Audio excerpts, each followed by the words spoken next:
तो फाइनली प्यारे बच्चों कक्षा 10 सामाजिक विज्ञान का जो चैप्टर नंबर 6 है आपके फाइनली तैयार हो चुका है। इस वीडियो के अंदर मैं आपको कक्षा 10 सामाजिक विज्ञान जियोग्राफी यानी भूगोल का जो चैप्टर नंबर 6 है आपके विनिर्माण उद्योग, तो इस चैप्टर के कंप्लीट जो हैंड रिटन नोट्स हैं, जो कलरफुल नोट्स हैं, वो इस वीडियो के अंदर मैं आपको देने वाला हूँ। तो वीडियो को आपको कंप्लीट देखना है और वीडियो को शुरू करने से पहले आप सभी बच्चों से मेरी एक रिक्वेस्ट है, यदि अभी तक आपने हमारे चैनल को सब्सक्राइब नहीं किया है तो सब्सक्राइब कर लीजिए और साथ में नोटिफिकेशन बेल को प्रेस कर लीजिए। और इन नोट्स को पढ़कर आप बोर्ड परीक्षा के अंदर आप एक अच्छा स्कोर सामाजिक विज्ञान सोशल साइंस के अंदर कर सकते हैं। और इससे पहले आपके सामाजिक विज्ञान भूगोल में जितने भी चैप्टर हैं ऑल चैप्टर में करवा चुका हूं। उन सभी चैप्टर की जो लिंक है वो आपको डिस्क्रिप्शन में मिल जाएगी, तो वहां जाकर आप उन चैप्टर को भी पढ़ सकते हैं।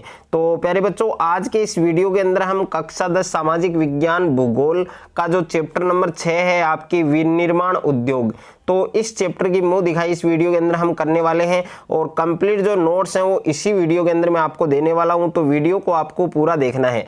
और अगर आप इन नोट्स को अपनी नोटबुक में लिखना चाहते हैं साथ साथ में, तो अपनी नोटबुक में लिख सकते हैं। अगर आप इन नोट्स को परचेज करना चाहते हैं तो यहाँ पर स्क्रीन पर जो नंबर आपको दिया गया है, इन नंबर से संपर्क करके हमारे द्वारा ये नोट्स आप परचेज कर सकते हैं।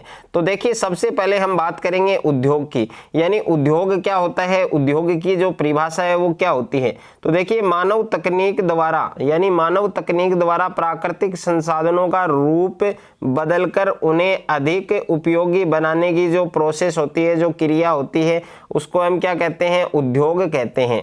और उसके बाद में आपके विनिर्माण, यानी विनिर्माण का मतलब क्या होता है, विनिर्माण का अर्थ क्या होता है, तो जो कच्चे पदार्थ हैं, कच्चे पदार्थ की मूल्यवान उत्पाद में परिवर्तित कर यानी बदलकर अधिक मात्रा में वस्तुओं के उत्पादन को हम क्या कहते हैं, विनिर्माण कहते हैं।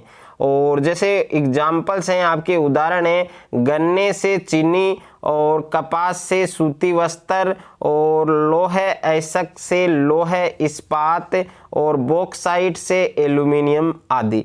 तो ये सब क्या हैं, ये सब विनिर्माण के एग्जाम्पल्स हैं। और उसके बाद में नेक्स्ट है आपके विनिर्माण उद्योग। अब देखिए, विनिर्माण उद्योग क्या होता है, तो विनिर्माण उद्योग है वो काफ़ी इंपॉर्टेंट है, इसकी परिभाषा भी आपके एग्जाम में आ सकती है। विनिर्माण उद्योग क्या होता है, तो देखिए, प्राथमिक उत्पादों का मशीनों की सहायता से, यानी प्राथमिक जो उत्पाद हैं उनका मशीनों की सहायता से रूप बदलकर इनसे अधिक उपयोगी तैयार माल प्राप्त करने की क्रिया को हम क्या कहते हैं, विनिर्माण उद्योग कहते हैं।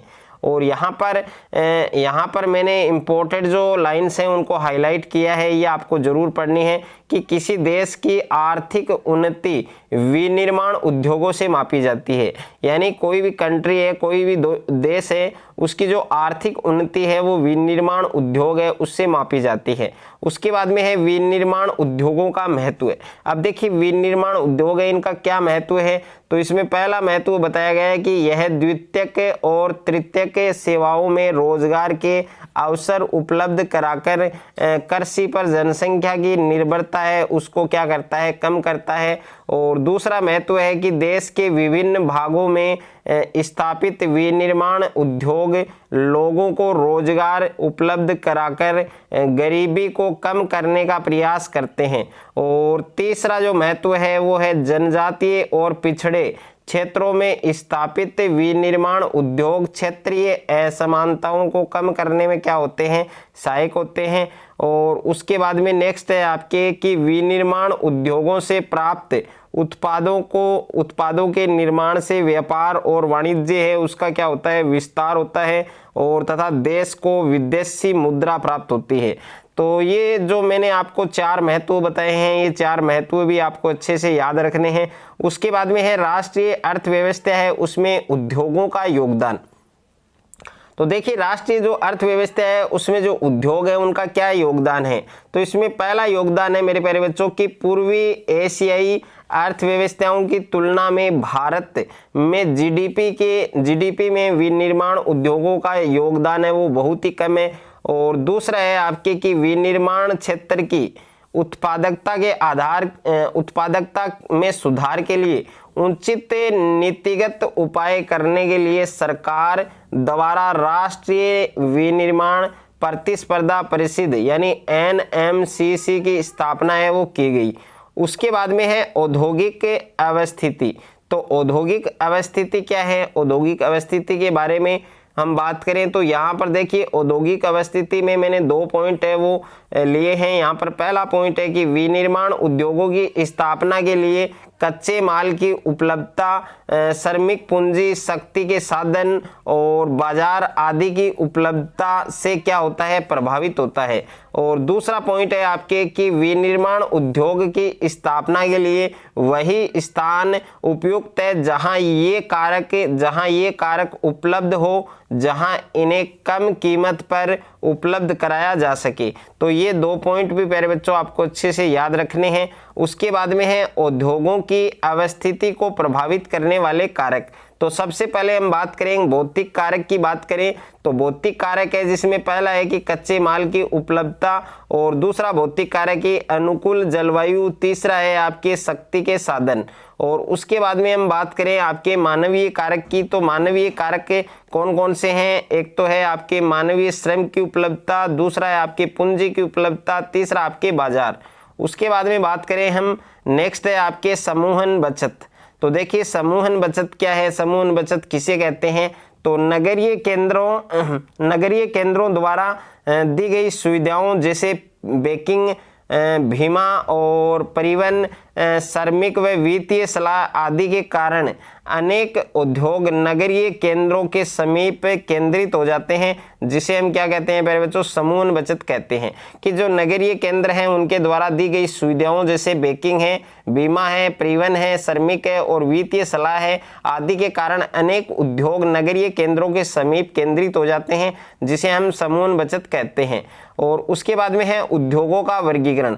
अब देखिए उद्योग है उनका जो वर्गीकरण है वो निम्नलिखित आधारों पर किया जाता है, जिसमें पहला है आपके कि प्रयुक्त कच्चे माल के स्रोत के आधार पर। तो प्रयुक्त कच्चे माल के स्रोत के आधार पर हम बात करें तो इसमें पहला है आपके कृषि आधारित उद्योग। अब देखिए कृषि आधारित उद्योग क्या होता है?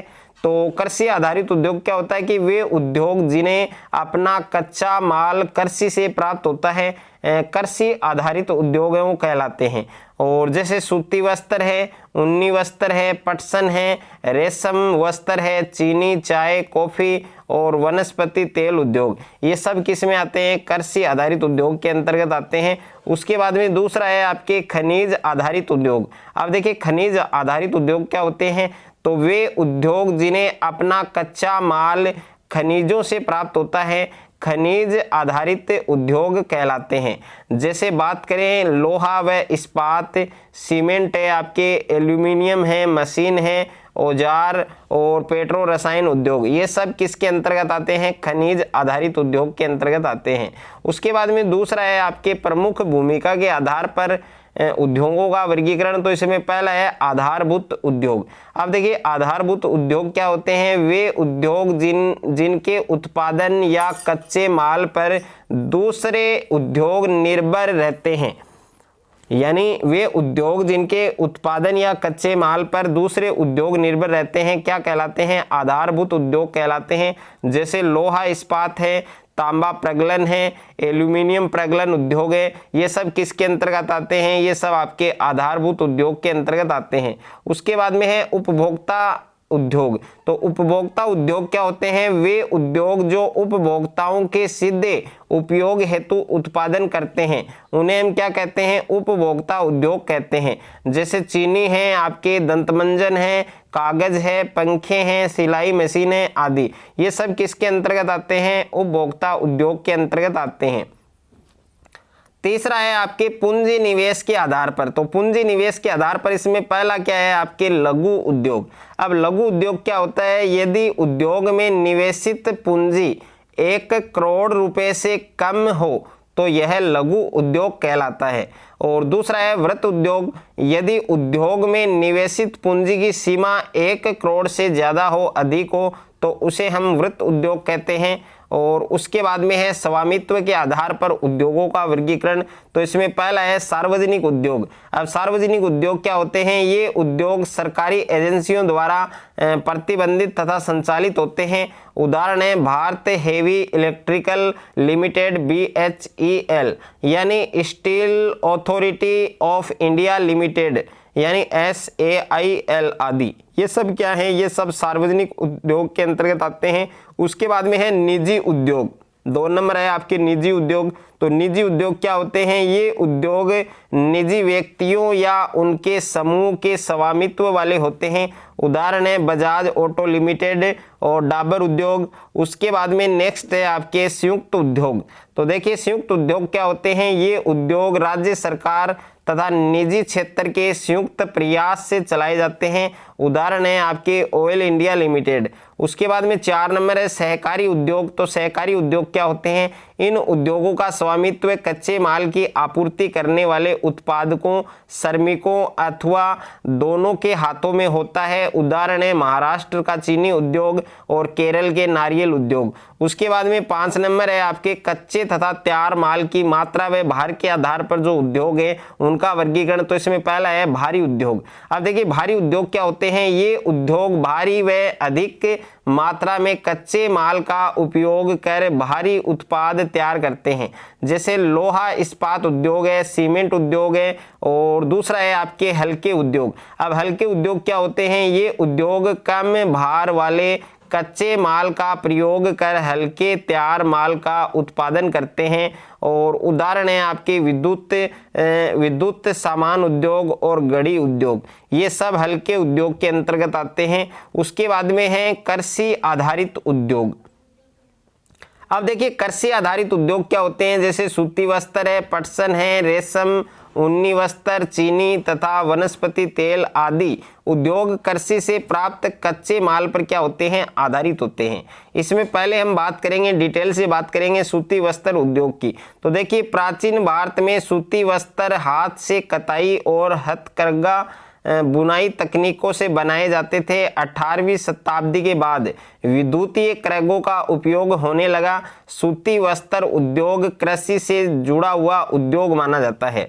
और यहाँ पर इंपोर्टेड लाइन्स हैं, इनको जरूर याद करना, जिनको मैंने हाईलाइट किया है कि भारत में प्रथम सफल सूती वस्त्र मिल की स्थापना सन 1854 ईस्वी में मुंबई में की गई। यह आपको जरूर याद रखना है।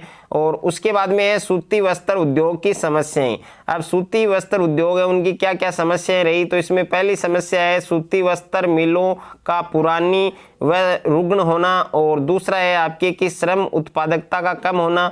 और तीसरी समस्या है कि कृत्रिम वस्त्र उद्योग से कड़ी प्रतिस्पर्धा। और उसके बाद में बात करें इसके जो उत्पादक राज्य हैं, तो उत्पादक राज्य हैं आपके महाराष्ट्र, गुजरात, तमिलनाडु आदि, यानी 3 इसके उत्पादक राज्य हैं। तो तीनों के नाम आपको अवश्य याद रखने हैं। उसके बाद में है पटसन उद्योग। तो देखिए पटसन उद्योग है भारत पटसन व पटसन निर्मित सामान का सबसे बड़ा उत्पादक है तथा बांग्लादेश के पश्चात दूसरा बड़ा निर्यातक भी है। और इसको मैंने हाईलाइट किया कि पहला पटसन उद्योग कोलकाता के निकट रिसरा में 1855 में लगाया गया। यानी पहला पटसन उद्योग है वो कोलकाता के निकट रिसरा में 1855 में लगाया गया। इस बात को भी आपको अवश्य याद रखना है। और पटसन के प्रमुख खरीदार कौन कौन है? अमेरिका है, कनाडा है, गाना है, सऊदी अरब है, यूनाइटेड किंगडम और ऑस्ट्रेलिया है। ओके, ये सब इसके क्या हैं? खरीदार हैं। और पटसन उद्योग की प्रमुख समस्याएं कौन कौन सी हैं? तो कम कीमत वाले कृत्रिम रूप से निर्मित पदार्थों से पटसन उद्योग को कड़ी चुनौती मिल रही है। और जूट के प्राकृतिक रेशों की अपेक्षा कृत्रिम रेशे सस्ती कीमतों पर क्या है? उपलब्ध हैं। और दूसरी समस्या है कि पुरानी तकनीक के कारण इसके उत्पादन की कीमत वो ज़्यादा है, जिसके कारण पटसन से बनी वस्तुओं की मांग है वो कम हो जाती है। उसके बाद में देखिए चीनी उद्योग है।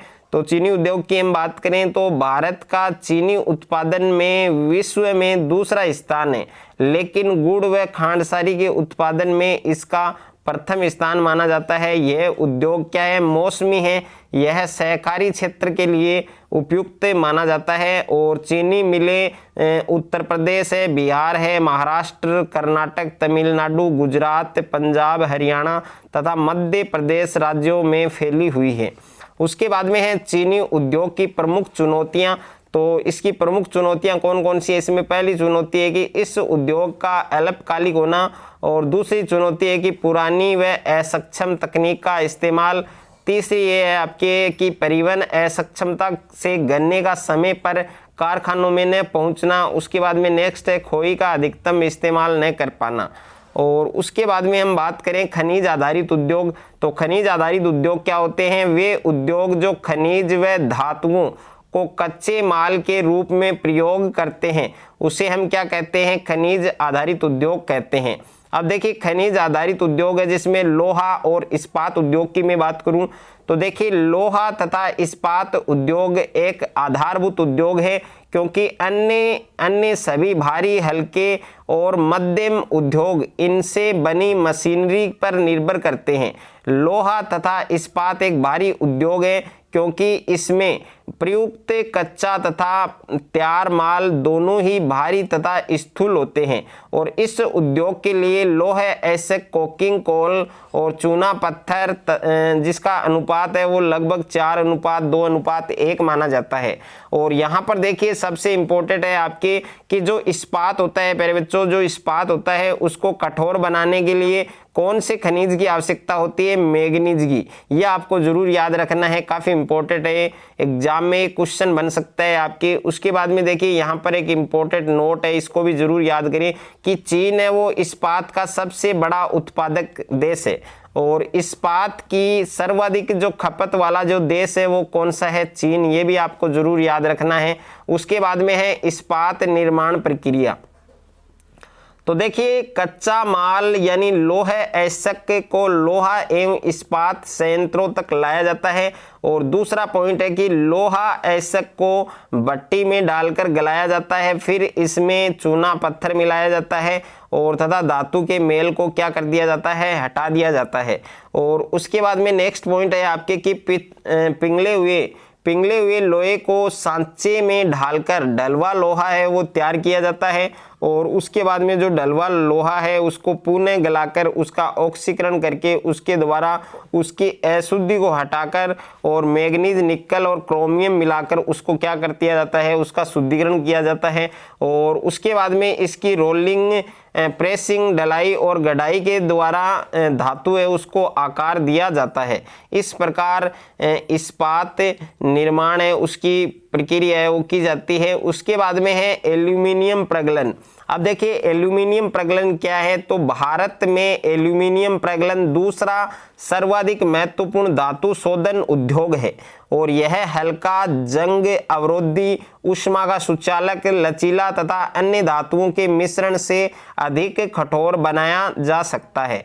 और इसके उपयोग की मैं बात करूं तो जो एल्यूमिनियम प्रगलन है इसका उपयोग हवाई जहाज बनाने में और बर्तन तथा तार बनाने में इसका प्रयोग है वो किया जाता है। उसके बाद में इसके जो उत्पादक राज्य हैं वो कौन कौन से हैं, तो देश के एल्यूमिनियम प्रगलन संयंत्र ओडिशा, पश्चिम बंगाल, केरल, उत्तर प्रदेश, छत्तीसगढ़, महाराष्ट्र और तमिलनाडु, ये सब इसके उत्पादक राज्य हैं।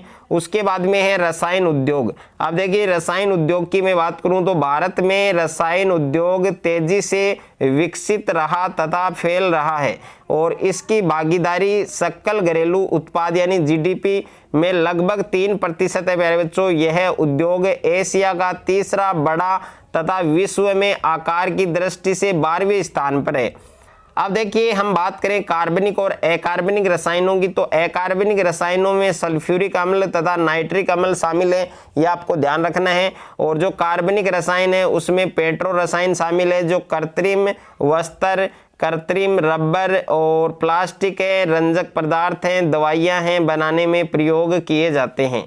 और उसके बाद में है उर्वरक उद्योग। अब देखिए उर्वरक उद्योग क्या होता है, तो उर्वरक उद्योग नाइट्रोजनी उर्वरक मुख्यतः जैसे यूरिया, और उसके बाद में है फास्फेटिक उर्वरक यानी डीएपी तथा अमोनियम फास्फेट और मिश्रित उर्वरक, जिसमें तीन मुख्य पोषक उर्वरक होते हैं, एक तो है नाइट्रोजन, एक है फास्फेट और एक है पोटास, वो क्या होते हैं, शामिल होते हैं। और इसके उत्पादक राज्य क्या है, आंध्र प्रदेश, ओडिशा, राजस्थान, बिहार, महाराष्ट्र और असम, गोवा, दिल्ली, मध्य प्रदेश और कर्नाटक। ये सब क्या है प्यारे बच्चों, ये इसके उत्पादक राज्य हैं। उसके बाद में है सीमेंट उद्योग। अब देखिए सीमेंट उद्योग की मैं बात करूं तो निर्माण कार्यों जैसे घर, कारखाने, पुल, सड़कें, हवाई अड्डा, बांध तथा अन्य व्यापारिक प्रतिष्ठानों के निर्माण में सीमेंट है वो क्या है, आवश्यक है। और इस उद्योग को भारी व स्थूल कच्चे माल जैसे चूना, पत्थर, सिलिका और जिप्सम की आवश्यकता होती है। और यह उद्योग उत्पादन तथा निर्यात दोनों ही रूपों में क्या है, प्रगति पर है। और पहला सीमेंट उद्योग सन 1904 में चेन्नई में लगाया गया था। इस बात को जरूर आप याद रखना है यहाँ पर, इसलिए मैंने इसको हाईलाइट किया है, ये इंपॉर्टेंट लाइंस हैं। और उसके बाद में देखिए मोटर गाड़ी उद्योग है। तो देखिए मोटर गाड़ी उद्योग की हम बात करें तो मोटर गाड़ी उद्योग क्या होता है, तो मोटर गाड़ी यात्रियों तथा सामान के तीव्र परिवहन के साधन हैं। और भारत में विभिन्न केंद्रों पर ट्रक हैं, बसें हैं, कारें हैं, मोटरसाइकिल, स्कूटर हैं, तिपहिया और बहुउपयोगी वाहन हैं वो निर्मित किए जाते हैं। और यह उद्योग दिल्ली, गुड़गांव, मुंबई, पुणे, चेन्नई, कोलकाता, लखनऊ, इंदौर, हैदराबाद और बेंगलुरु के आसपास स्थित है। तो ये सब क्या है, ये सब मोटर गाड़ी उद्योग हैं। उसके बाद में है सूचना प्रौद्योगिकी तथा इलेक्ट्रॉनिक उद्योग। तो देखिए इसकी बात करूं तो इलेक्ट्रॉनिक उद्योग के अंतर्गत आने वाले उत्पादों में ट्रांजिस्टर से लेकर टेलीविजन और टेलीफोन है, आपके सेल्यूलर टेलीकॉम है, टेलीफोन एक्सचेंजर, राडार तथा दूरसंचार उद्योग के लिए उपयोगी अनेक उपकरण बनाए जाते हैं। भारत में सूचना प्रौद्योगिकी उद्योग के सफल होने का कारण है हार्डवेयर तथा सॉफ्टवेयर का निरंतर डेवलपमेंट, उसका निरंतर विकास। और भारत की जो इलेक्ट्रॉनिक राजधानी है वो है प्यारे बच्चों बेंगलुरु को माना गया है। ये आपको जरूर याद रखना है, काफी इंपॉर्टेंट है, यहाँ से आपके क्वेश्चन है वो बन सकता है। और उसके बाद में देखिए औद्योगिक प्रदूषण तथा पर्यावरण निम्नीकरण। तो उद्योग 4 प्रकार के प्रदूषण के लिए उत्तरदायी हैं। इसमें पहला प्रदूषण है वायु प्रदूषण। तो देखिए वायु प्रदूषण है वो मुख्यतः गैसीय, ठोस और तरल पदार्थों के द्वारा उत्पन्न होता है। रसायन व कागज उद्योग, ईंटों के भट्टे, तेल शोधनशालाएं, प्रगलन उद्योग, जीवाश्म ईंधन दहन और छोटे बड़े कारखानों से निकलने वाले धुएं से पर्यावरण वो क्या होता है प्यारे बच्चों, प्रदूषित होता है। और उसके बाद में है जल प्रदूषण। 2 नंबर है आपके जल प्रदूषण। तो जल प्रदूषण क्या होता है कि विभिन्न उद्योगों के द्वारा कार्बनिक और अकार्बनिक अपशिष्ट पदार्थों की नदी व तालाबों में छोड़ने से जल प्रदूषण है वो फैलता है। और जल प्रदूषण के प्रमुख कारक हैं कागज, लुगदी, रसायन, वस्त्र, रंगाई उद्योग, तेल शोधनशालाएं, चमड़ा उद्योग आदि। ये सब क्या है, ये सब इसके मुख्य कारक माने जाते हैं। उसके बाद में है तापीय प्रदूषण। अब देखिए तापीय प्रदूषण क्या होता है, तो कारखानों तथा ताप घरों से निकला गर्म पानी नदियों एवं तालाबों के जल को गर्म कर देता है, उसे हम क्या कहते हैं, तापीय प्रदूषण कहते हैं। और तापीय प्रदूषण का जलीय जीवन पर बहुत अधिक प्रभाव पड़ता है। जल में रहने वाले जो मछलियां हैं, जो जलीय जीव हैं, वो सब क्या मर जाते हैं और उसकी उत्तरजीविता है वो भी बहुत ही ज़्यादा कठिन होती है। उसके बाद में 4 नंबर है आपके ध्वनि प्रदूषण यानी साउंड पोल्यूशन। तो देखिए ध्वनि प्रदूषण औद्योगिक एवं निर्माण कार्य कारखानों के उपकरण हैं, जनरेटर हैं, लकड़ी चीरने के कारखानों और गैस यांत्रिकी और विद्युत ड्रिल आदि द्वारा होता है। ध्वनि प्रदूषण से मानसिक खिन्नता और उत्तेजना, रक्तचाप आदि जो शारीरिक समस्याएं हैं उनमें भी क्या होती है, वृद्धि होती है। और उसके बाद में देखिए सबसे हाईलाइट है, इंपॉर्टेंट है कि भारत में विद्युत प्रदान करने वाला मुख्य निगम कौन सा है, राष्ट्रीय ताप विद्युत ग्रह कॉरपोरेशन। ये इसका एक मुख्य निगम माना जाता है, ये आपको याद रखना है। उसके बाद में है पर्यावरणीय निम्नीकरण की रोकथाम। तो इसकी रोकथाम करने के काफ़ी सारे उपाय हैं। तो इसमें पहला उपाय है कि जल की आवश्यकता पूर्ति हेतु वर्षा जल का संग्रहण करना। और दूसरी जो इसकी रोकथाम है, इसका उपाय है कि विभिन्न प्रक्रियाओं में जल का न्यूनतम उपयोग करना। और तीसरा उपाय है कि जल का 2 या अधिक उत्तरोत्तर अवस्थाओं में पूर्ण चक्रण द्वारा पुनः उपयोग करना। और उसके बाद में देखिए नेक्स्ट है आपके नेक्स्ट जो रोकथाम है वो है कि कारखानों में कोयले की अपेक्षा तेल व गैस के प्रयोग से धुएं के निष्कासन में कमी लाई जा सकती है। और उसके बाद में नेक्स्ट है मशीनों एवं उपकरणों का उपयोग किया जाना चाहिए और जो जनरेटर हैं उनमें साइलेंसर लगाया जा सकता है। और नेक्स्ट रोकथाम है आपके कि ऐसी मशीनरी का प्रयोग किया जाए जो ऊर्जा सक्षम हो और कम ध्वनि प्रदूषण करती हो। और इसी के साथ जो चैप्टर नंबर 6 है प्यारे बच्चों विनिर्माण उद्योग, वो आपकी कंप्लीट हो चुका है। कलरफुल नोट्स हैं आपके, बहुत ही शानदार नोट्स हैं। अगर आपको ये नोट्स अच्छे लगे, अगर आपको ये वीडियो अच्छा लगे तो वीडियो को आप ज़्यादा से ज़्यादा बच्चों के साथ शेयर करें, ज़्यादा से ज़्यादा वीडियो को लाइक करें। और अगर आप चैनल पर नए हैं तो चैनल को सब्सक्राइब कर लीजिए और साथ में नोटिफिकेशन बेल को प्रेस कर लीजिए ताकि कक्षा 10 से रिलेटेड कोई भी वीडियो आपकी मिस ना हो।